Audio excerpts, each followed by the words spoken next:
You know, there's a saying that I really like, and that's better late than never. We are 19 minutes late on ELF Live today, episode 4, going into season 5 of the ELF.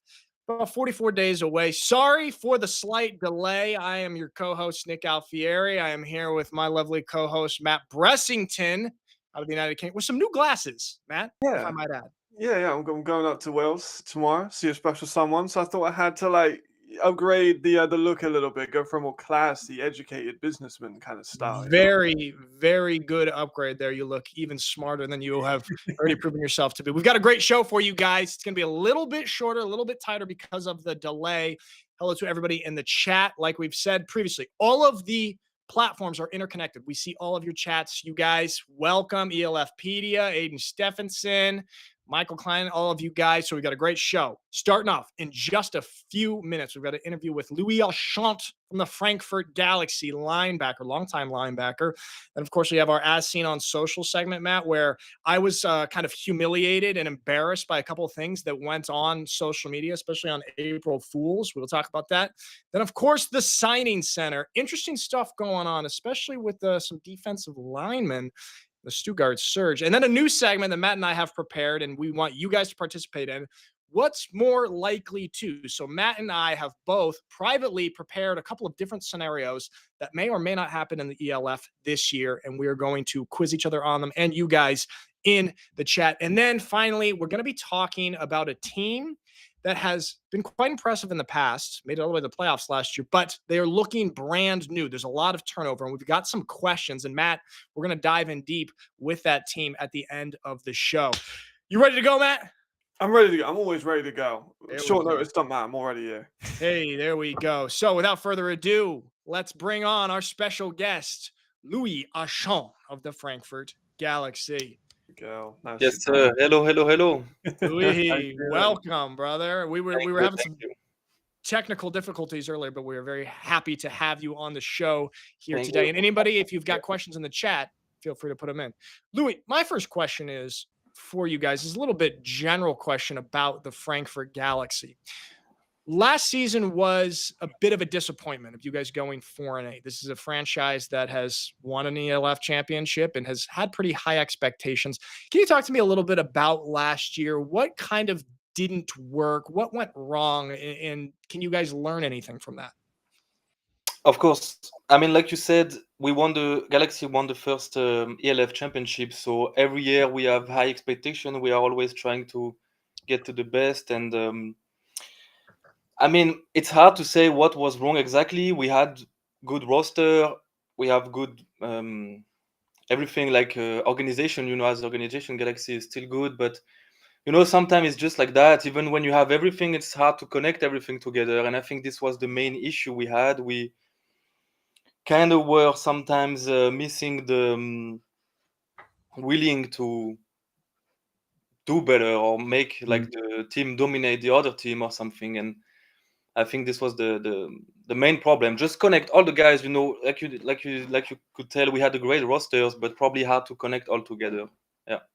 Yeah, I mean that's one of the crazy things about football is like you can have such talent on your roster, but you have to get that connection and that team chemistry, which is hard to do, of course, when you have a quarterback change in the middle of the season. Obviously, you guys going from Luke to Matthew McKay, I think right in the middle of the season. That's tough with such a prominent position. But can you talk to me a little bit about Matthew McKay? Because Matt, you and I have talked about, we've both been pretty impressed with McKay at times, maybe a little bit streaky in his first few games, but he's shown a lot of talent. How is he? So this is the thing. He arrived middle of the season last year, so obviously it's very hard. He had a lot of pressure. We had to play the big games, run fire and stuff. So for him was like the same time he has to get involved into playing European football and also just perform. So I think he did pretty good also from where he had to start, and he showed how athletic he can be, and he throws some good passes. And I think now we are building the team around him kind of, and this is what a quarterback need, right? So we bring back the guys that have a good bonding with him in offense.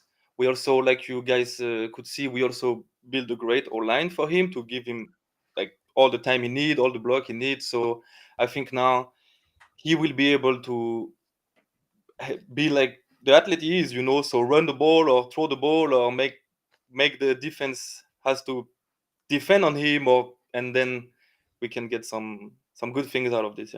Yeah, absolutely. Matt, go ahead. You got a question?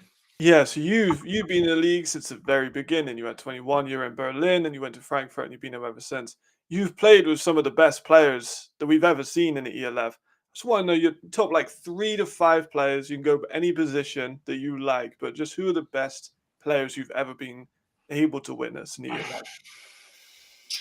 And I'll put you on the spot because I know you'll be friends with a lot of them, and I'll be annoyed that you left them out. A lot of pressure here.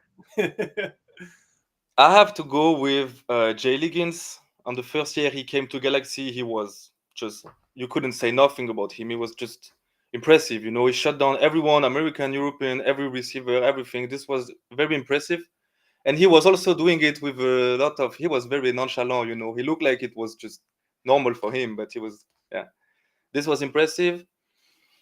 Then I need to give some time to Matt, like I said, Matthew, because he needs to do better. But I would say probably Jacob was very good. He was Jacob Sullivan. He was also able to make the defense from the other team go crazy, because it's at some point he will get the best out of you. He will either throw or run or make something. And I think he's one of them. And for the third one, I would probably pick someone from the first year in Berlin. We had, and now this is hard to choose, but we had, back in the days, we had Stretch, so Chantavius Jones as a receiver, and we had Joe Crawford as a running back. And I have to say they were both very impressive. I mean, big athletes. Chantavius was fucking tall, he could catch everything, and Jock makes us like dance in practice, they were both impressive. So I would say I cannot pick 3. I said 4. I could say 5, 6, but yeah. This would be my answer. Phenomenal. There we go. And from the chat, from our man, Marcus Kintz, he said, linebackers, both past and present, are the best people. And hey, Louie, I'm a fellow former linebacker as well, inside linebacker. So we love when we get linebackers on the show. My question to you is actually about the linebackers in the ELF. The league has less and less American linebackers. More of this position is being dominated by European players. And actually this year we have basically only one true American inside linebacker with AJ, because the other guys that have been signed are more of edges.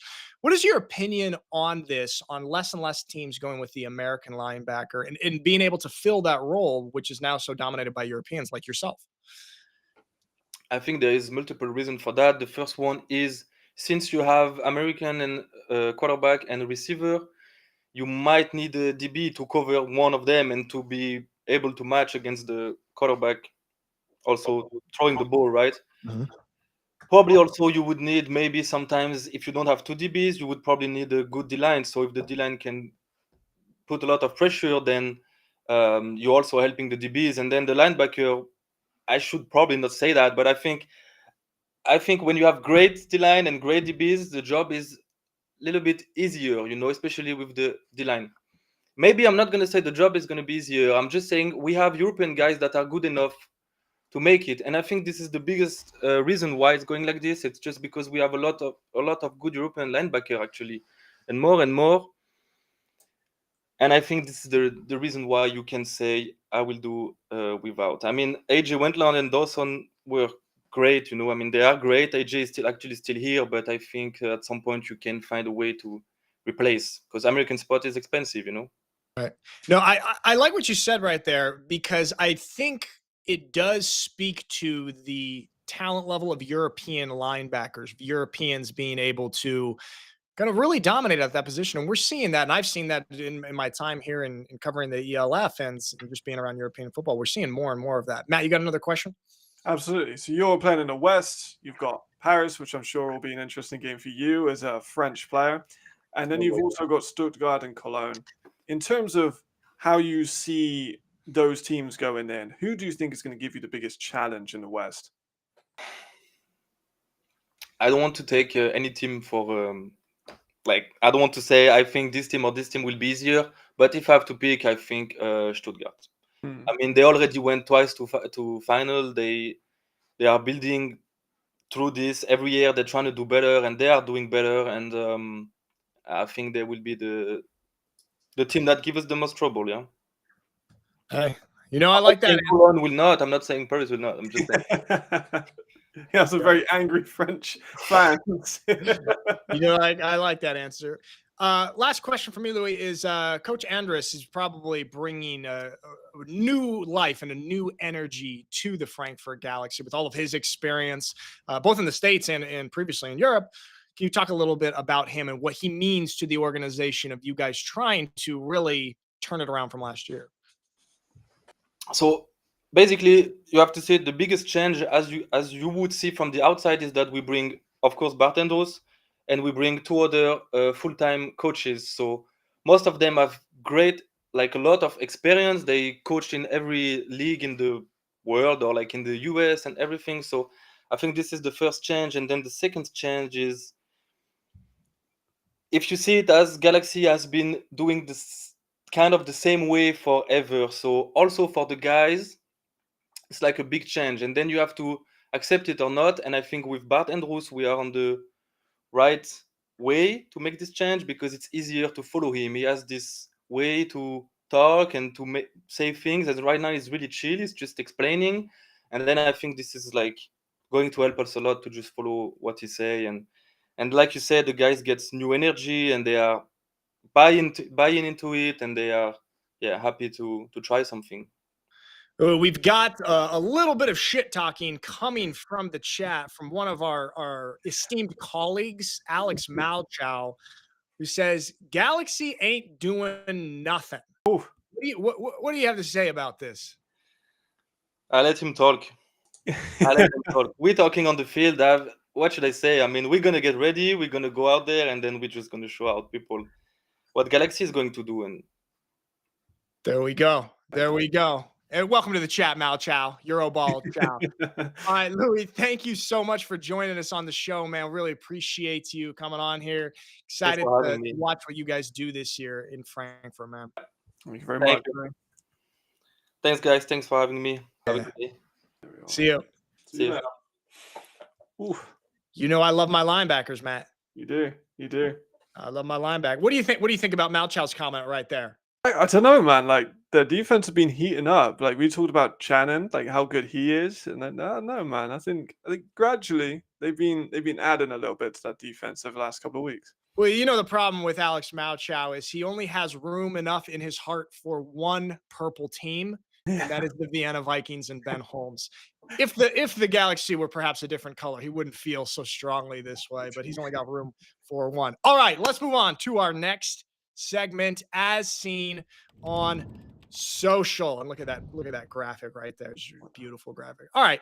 Like we said, guys, if you ever see anything on social media that you want us to talk about on here on As Seen on Social, feel free to comment #ELF live on those posts. All right, let's bring up the first one here.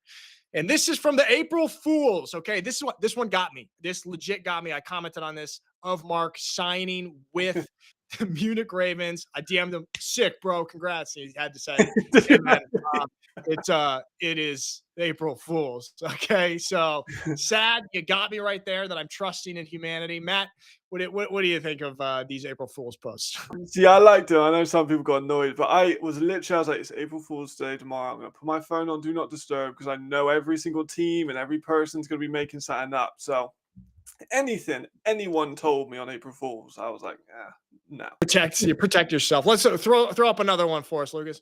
Yeah, I know Marcus got done by one. I know it exposed him a little bit, but I know he sent me the Odell Beckham one, and he was like, what? Oh, Marcus, you got exposed just like me. This one, obviously, Tom Brady going to be an owner of the Raiders T-roll. He's going with the Las Vegas Raiders and the Raiders T-roll right here. This is probably the most unbelievable one, wouldn't you say? Yeah. I don't know if it's got anybody. I like the Panthers one. There it is. The kittens. I thought it was kind of cute. I think alternative merch. I want one. I really want one. Alternative merch is something that some teams should do. Okay, what else do we got? Throw up the next one. There we go. We're Oh. moving into the next part about That's not rivalry. April Fools right there. This is still on As Seen on Social. So all of the players arriving. Riley Hennessy right here. I know that Stuttgart Airport. Riley's got the same glasses as you. It looks like, Yeah, man. Look at you two guys. stylish young men, I reckon. I like it. Obviously, Ryan's got great taste. Yeah, there we go. There's something really special about this time when these players, the imports, are arriving at the airport. Like I remember this coming back to Europe every year for 7 years, and it's such an exciting time when these players get back and you can start getting into everything. Practice starts officially with everybody on Monday, and so we've got these guys arriving here. Who we got here, Matt? A fellow Brit? That was Harry Sayer and Roland. Shout out the Brits. And then we got Reese Horn as well. There we go. Hamburg Sea Devils. They've invested a lot in the British talent. So that's good. Reese Horn, one of the league's, if not the best receiver in the league. Phenomenal receiver. That's an interesting, Matt. That's an interesting conversation that we're going to need to have. Is best receiver in the league? Like who's in that conversation? So there we have it. Quick little As Seen on Social. You guys make sure you tag, comment things. Oh, we do have one more actually here. We've got Kyle Kitchens, and we don't have the audio here, but this is Kyle talking about being excited to play his former team, the Berlin Thunder. Now, Matt, you remember I did an interview with Kyle maybe a month, 6 weeks ago, and we were talking about this. And I won't say that there was animosity between him and Berlin, but he did say, yeah, we had kind of problems with ownership here, and it was just best for me to get out of there. So I feel like Kyle is very, very excited to play his former team. What do you think is going to happen when they play? I think he's going to dominate. I love Kyle. Kyle's one of the best players to ever have played in Europe. He's phenomenal. From a D2 background as well, he's done an amazing job. 3-time Defensive Player of the Year. I don't see anyone on Berlin that can give him any issues. That sounds like I'm being a bit harsh in the line, but this is Kyle Kitchens. This isn't some other no name. This is Kyle Kitchens. So I think he's going to have a big game. I think that it comes an extra personal when it's against your former team. Oh yeah, I think he's going to have just a twinge extra of motivation in that game. And then we've got one more on the signings or on the As Seen on Social from the Viking. A little bit of magic here. A little bit of magic from the Vienna Vikings in signing their second American DB, Amani Dennis. And this is a nice little video right here. I think the music got copyrighted. It was some sort of popular music, but shout out to Coach Kalaikai, who puts on a pretty solid acting performance in this right here. I love seeing these type of like really creative videos from the teams. Yeah, I love it. And as a I'll play a little bit of poker. I'm not going to say I'm James Bond playing poker in Casino Royale, but I like to feel like I'm decent. So maybe we can have an ELF poker tournament would be fun now. I just want to say. Speaking of James Bond, it is now an American property, Matt. We stole it from you Brits. It's owned by Amazon. Jeff Bezos. Sorry about that. Hopefully we don't ruin it. Yeah. All right. We got some stuff in the chat from TLW99. What do you say about Pablo Albert Wiesentrauch to the Surge? We actually talked about him last time, but this also brings us into our next segment, the signing center. All right. Matt, we just talking about Amani Dennis, the second American DB for the Vienna Vikings. This is a squad that really wants to shore up their defensive backfield after everything that went on in the championship game against them with the Ryan Fire. Talk to me about Dennis here. Love this signing. I know I've said that about basically every signing so far in Science Center, but I really do like this one. It's USFL. He's got CFL experience. He's just come from Toronto. And Philadelphia Stars sending another player our way towards Europe. They love sending him over, but he's hyper aggressive. I know I say that a lot as well with these DBs, but it seems like us in Europe, we like these DBs that go after the ball, and he is certainly that. He has return ability as well. He's also aggressive on special teams, so expect to see him. Maybe I'm just going to throw an early one in there in the Special Teams Player of the Year award if you can get a few blocks or a few kicks. Nick's just gone black, so I'll carry on going while I'm at here. But I like Dennis a lot. I think that he adds a lot of aggressive nature and a great ball playing ability to that second slot for them at the cornerback, or maybe even safety, might dabble in both. Do we have the second one for Chris Valumbo? Well, carry on, Maxie, if we got that one up. Oh, don't worry, we're all good. Hey, Matt, sorry. You were doing such a good job with the signing center. I felt like I'd just take a break. That's fair enough.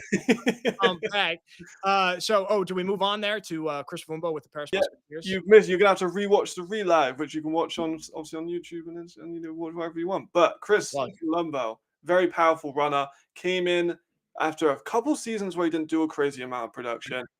running backs get injured, he jumps in, which is a good metaphor because he hurdles everyone that he can. And he has a really good season towards the end of the year. Had over just a shade under 500 yards. Great bag of moves, very physical. Kind of like a Glenn Tonga-esque running style. You can see him there, putting on spins, stiff arms, hurdles, anything you need. Chris has got. I like the sign a lot.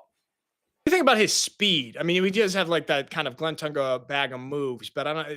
His speed doesn't blow me away. Yeah, I don't think he's running a 4.5 anytime soon, but I think that he has enough speed to get you 4.5 yards consistently, but I don't think he has the break through the secondary and tertiary lines to get through like 50, 60 yards. But you never know. He might be working on the offseason. He's an explosive athlete. But this is the thing. We're not really asking running backs to do that, especially in today's day and age. Like, we don't need running backs to be bursting off 60-yard. We don't want tiny little running backs bursting off 60-yard runs. We don't need that. So just get us that solid 8 yards, which is what Chris Wimbo does. All right, moving. So we're staying in the Western Conference, okay? The Surge are putting together a pretty dominant defensive line. So obviously we talked about their offensive line a few weeks ago on the show. Incredibly deep. Then now on the defensive line, we're going to be having the same conversation. They have plucked Bernd Grube and Robert Lachman from the Raiders T-roll and have also re-signed Chris Malumba. And the thing about Lachman and Grube is they have played together for multiple seasons, Matt, as we have talked about, and they will reunite once again with the Stuttgart Surge. What do you think about what the Surge are putting together here in the trenches? I absolutely love it. I think it could rival one of the best defensive lines in ELF history, which would be Hamburg 22 or 23. You can kind of take your pick because, funnily enough, Robert and Bernard actually both played in those teams. So it's a very good overlap. Robert is just such an explosive athlete. He has great strength. Injuries have been a concern, but he's a great run defender and a great pass rusher. Did a whole evaluation video about him. Grube is very similar, very great off the edge, can really affect absolutely everything. And then Chris, if you're just looking at stats, you might not have seen how fantastic Chris was. He is a former Division I athlete with Colorado. He was in the CFL for a period of time, and he is one of the best defensive tackles that we have in Europe. I love Chris Malumba. I'm so happy they've invested in that interior defensive line. I think this could be, you add in the depth they have, it's too much. I love all these guys that go on for years, me. But this could be one of the best defensive lines, if not the best defensive line in ELF history. It's crazy to say that, Matt, because we were also talking about their offensive line possibly being the best in the league. And so the Surge are really, really building up those trenches. And there's a lot of continuity on the offensive line and bringing in these new guys. I mean, I watched all these guys from the sideline at the Surge Stadium this past year. And just there's some moments where Chris just absolutely takes over the game. And then when the Raiders actually beat the Surge, kind of upset them at home, this was a crazy game.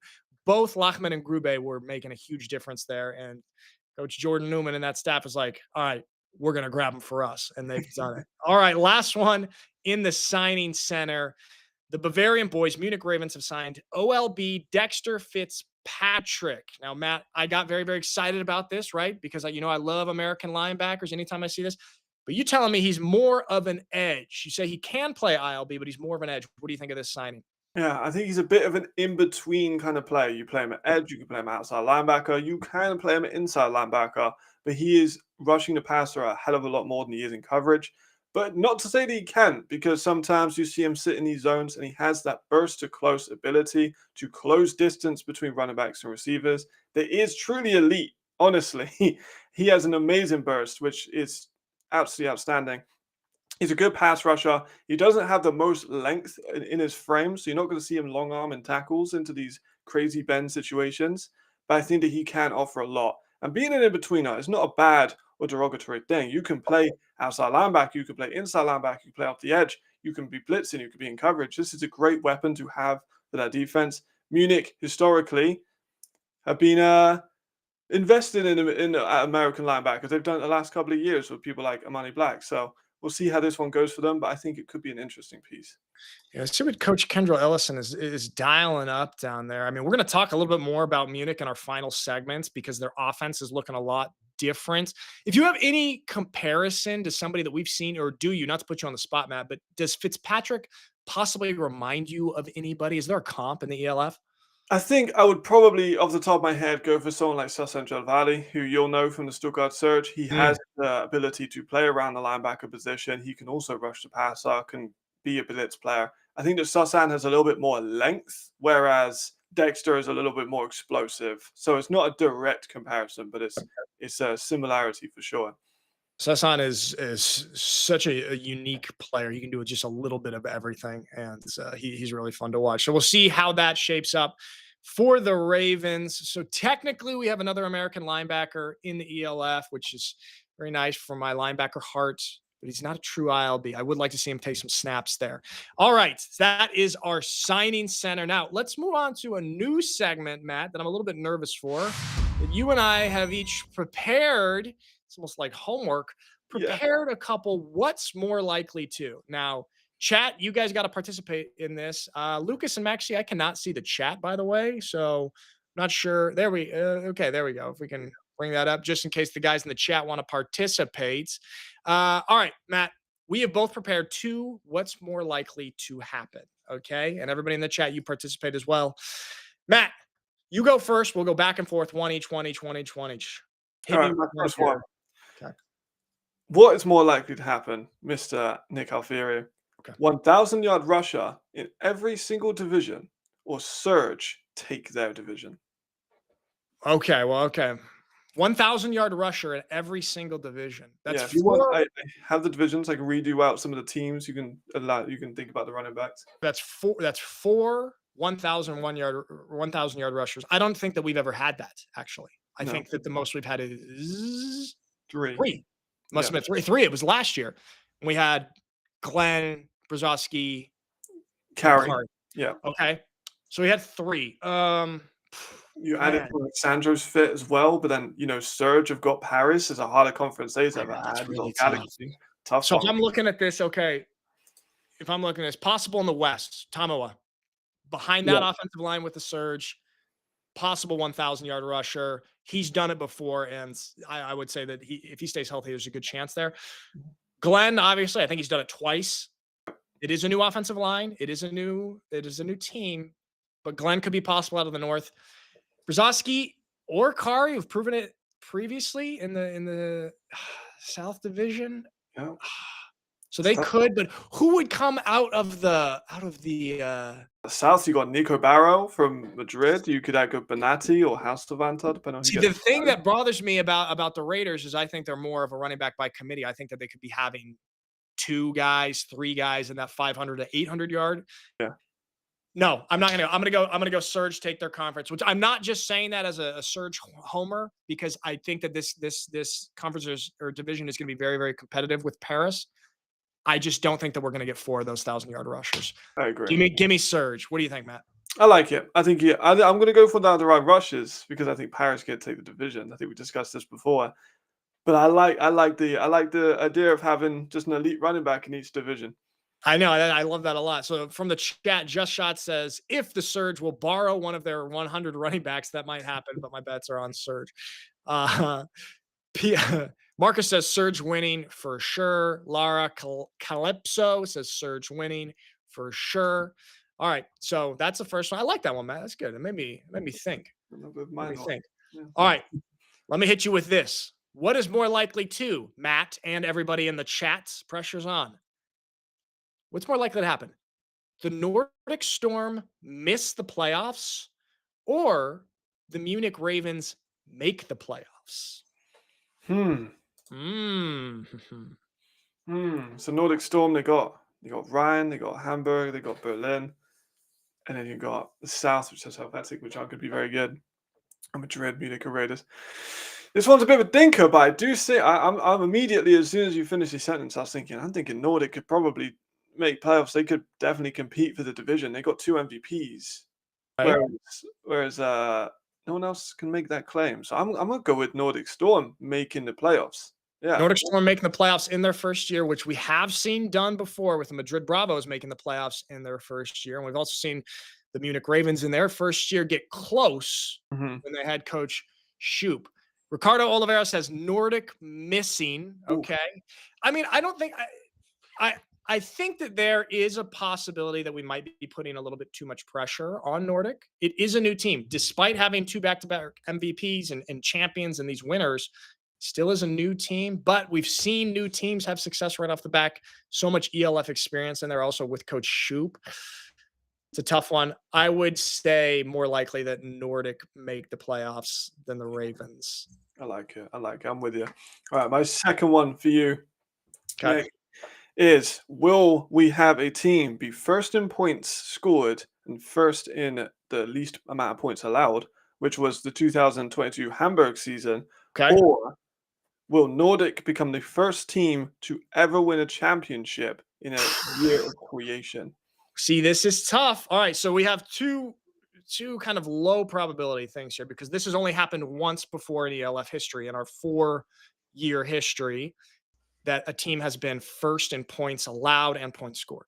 Yes. We've also never had a team win the championship in their first year. We've had one team make the playoffs in their first year. I do think we have to think about the Nordic Storm in a little bit of a different light as we have previous first-year organizations because of all that experience that they've got.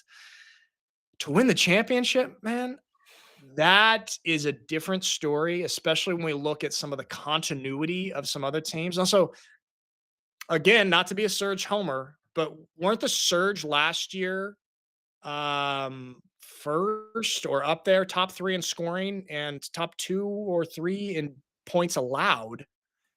So I think that they were kind of close last year, the Surge were. Yeah. And this team has incredible continuity. It's a lot of those same players plus a little bit extra. I would go more likely that the Surge, this would be the team that I would say does it, leads in both those categories. Then the Nordic Storm wins the championship. I do think that the Storm will make the playoffs, but I'm not sure about championships. What do you think? I like it. Just to confirm, Surge were number 1 in points scored, but points allowed, they were 3rd. My recall is solid for a man in his 30s. Very well, and a linebacker. and a former linebacker. Took a lot of hits to the head. All right, Matt, I got one more for you. Okay. What's more likely to happen? A first-year quarterback to become an all-star, or the Raiders to finally beat the Vikings in the European League of Football? That's such a good question. Is it going, huh? That was really nice. Okay, let me have a think. So a first-year quarterback. First, immediately, I'm thinking of Reed Sinet out in Madrid. Out of Madrid. It could be an all-star. Okay. You've also got one of the best, if not the best, offensive coordinator in that team. And then you've got, let me think of any other new guys that could be all-stars, because Hamburg have a new quarterback who I do quite like, but then a lot of other new ones. Brock Doman, I don't think he's going to be able to produce an all-star level season in Throners, and with DJ and the Rochelle Panthers, not sure if he has the tools in terms of like an overall team to create an all-star campaign. We got Jaden Henderson as well. See, that's what I'm thinking. Jaden and Reed. And then when it comes to the Raiders, I can't imagine them beating Vienna. I think Vienna have too much. I think Raiders have enough. I think they.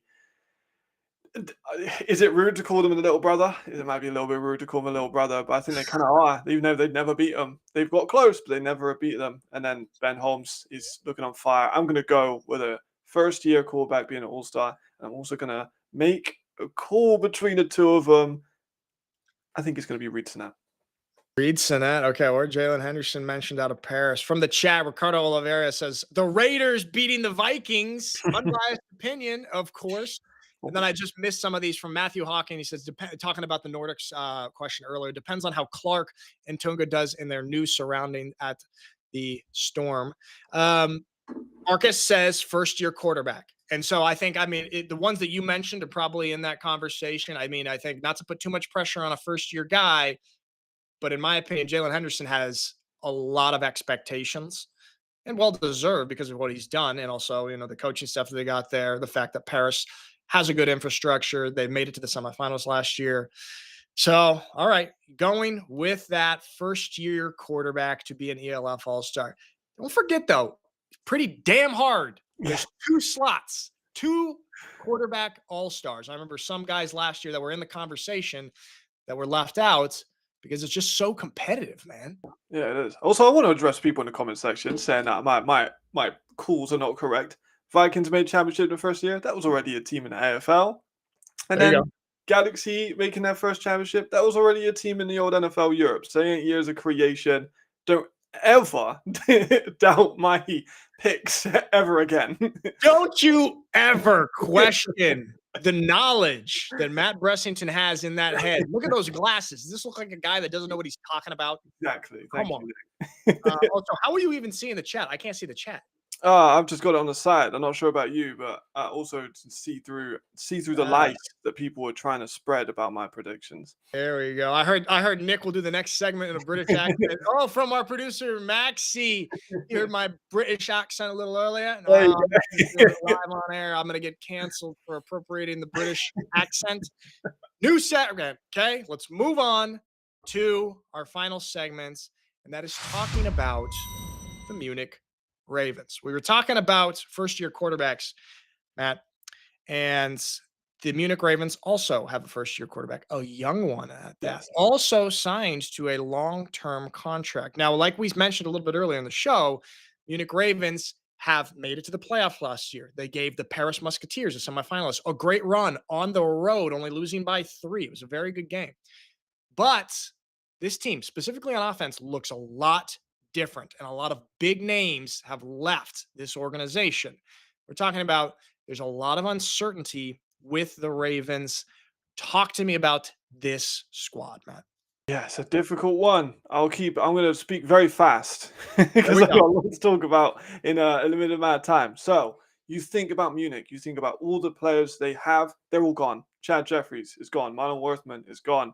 You've lost Tomiwa. You've lost Markel Castle. You've lost Joe Thomas. Like all these, you might lose Yanda if he goes to the NFL IPP and goes to the NFL. Hopefully he does. That's a lot to lose. They have done a good job of replacing some of them. You get up some of the import lists. We had the first graphic, if you wouldn't mind putting that one up. Producers, there we go. So we got Zurich Ball, one of the best German rushes. You got Marvin Rouge, one of the best German receivers. Going to help the young quarterback a lot. We talked about Dexter. Russell is going to have less weapons because they have to invest more on the offensive line, which, if we wouldn't mind getting that graphic up as well, we have 3 Brits. We got Seek, There we go. who I've scouted since he was in high school, one of the best offensive tackles in Ohio when he was there. He went to high school in the States, but started playing as a Brit. And then he went D1, has just come back to the ELF. You got Harry Sayre, hyper-aggressive right tackle, played for Berlin and Milan. And then you got Daniel Bisalami, who I'm sure I've said that massively incorrectly, but me and Daniel are cool. Daniel has claimed to me, Nick, I don't want to put him on blast here. He has claimed to me that he can potentially match that 38 reps on bench press. And he can. I've seen clips of him doing like 195 on the bench. So maybe he goes up to those 200, two bucks on the bench. Is crazy, by the way. So there's a lot that you have to take into. They've lost Lames. They've tried to put in some young athletic talent. And we'll see if that pays off. There we go. That is a bold claim. Speaking of bench press, Matt, word on the street is that you and I will be participating in a bench press competition next weekend at the FIBO Football Festival in Cologne. Maybe.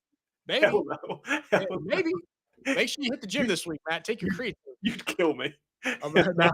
Maybe back in my youth. I'm a different man now. I'm no longer a linebacker. I am a broadcaster and a host. Okay, we'd probably be in the same boat.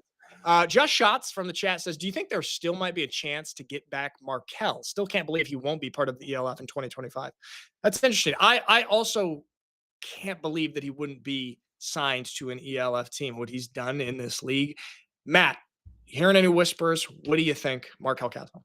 I'd love to see him back in there. I think it just makes sense that he would go back. They do have an A receiver open. I think I'm not hearing any whispers. No, I'm not hearing any whispers of him going to any certain places. But I think the whole of the ELF would rejoice in seeing him back in Munich. Give me Castle and give me Malik Stanley back in this league. We were talking earlier about Reese Horn. It's like the receiver talent that we've seen. I would love to have these guys back in the league and have a fiery competition for somebody to become the leading receiver or Triple Crown winner. Well, okay, Matt, I have a question specifically about quarterback. Okay. First year quarterback, Russell Tabor, young, played in the Spanish league. This is going to be his first time in the ELF. He does have 1 year of European experience down there, but it's different. And this is very unique, signing him to a long-term contract. What is your opinion on Russell Tabor at quarterback? So he's a young quarterback. He has a lot of upside, but you also got to think who's in that Munich area. You got Sean Shelton, an MVP of the league at quarterback with the Raiders. He's going to probably be overseeing the development. Here's my breakdown on Russell in like a minute or less. So he has a big arm. He is very mobile in the pocket, but he does not use that to create running lanes like an Isaiah Weed. He's going to use his mobility to stay in the pocket and deliver dimes. He has a big cannon of a right arm. He can throw that thing 50, 60, 70 yards if he needs to. However, so his mechanics not perfect. He's going to be thrown off his back foot. Gets a little bit inconsistency with that. Release maybe not the most defined because he has not played a ton of football. You mentioned he played 1 season in Spain with Osos Rivas. But he also played in North Carolina, but wasn't on the field a whole ton. He then played in high school in the Georgia area, Carolina area. But that's not a ton of experience over the last couple of seasons. So I think maybe might take my Wildcats game sharpness all the way in. But I do think there's a lot of upside. And they got him on a 3-year potential deal. So that would be exciting to see how he would develop through that 3 years. Interesting. Yeah, I'm very curious to see how he develops and if they really are sticking to this long-term plan here. If it starts off slow, if they stick with this and work on trying to, develop him and just be like, hey, this is our guy, which would be really cool to see in the ELF is teams being like, okay, hey, we're kind of rebuilding this year, or we're trying to build up to something and we're thinking 2-3 years out. It would be interesting to see some of these. And we know Sean Shelton, very smart guy. He knows quarterback. He knows football, and specifically football in Europe and what works. So some optimism there, I would say, but also some uncertainty. So Munich Ravens, and there we have it. That is our show. We had a little bit of technical difficulties at the start. Sorry that we were a little bit late and kind of had to go a bit faster today, but hey, it's always great when we can talk ELF football.